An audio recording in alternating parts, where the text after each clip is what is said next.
Hello மக்களே, நம்ம last week வந்து கொஞ்சம் ஃபிஷஸ் எடுத்தோம். அதில் பார்ட் 1 போட்டு நம்ம ஒரு சைடு இருக்க ஒரு 10 டேங்க்ஸ் கிட்ட வந்து நம்ம ஃபிஷஸ் எடுத்துன்னு பார்த்தோம். ஸோ இப்போ வந்து நம்ம செகண்டு மீதி உள்ள டேங்க்ஸ் வந்து பார்க்க போகிறோம்.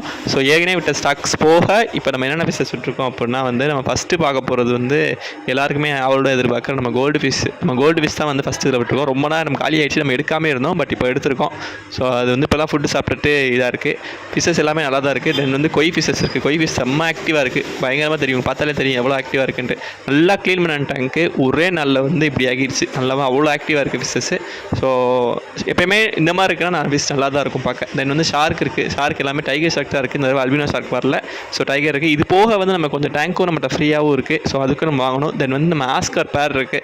ஆஸ்கர் பேர் வந்து பார்த்திங்கன்னா தெரியும், டைகர் நம்ம லெமன் ஆஸ்கர் வந்து காலி ஆகிடுச்சு. அது அல்பினோ ஆஸ்கர் வந்து நம்ம சேல்ஸ் ஆகிடுச்சு. இப்போ வந்து டைகர் இருக்குது. தென் வந்து கௌரா ஃபிஷஸ் இருக்குது. எல்லாமே கரெக்டாக ப்ரீடிங் சைஸில் இருக்குது. ஸோ வேணா பாருங்கள். ஸோ தேங்க்ஸ் ஃபார் வாட்சிங். அடுத்த வீடியோவில் பார்க்கலாம். பை.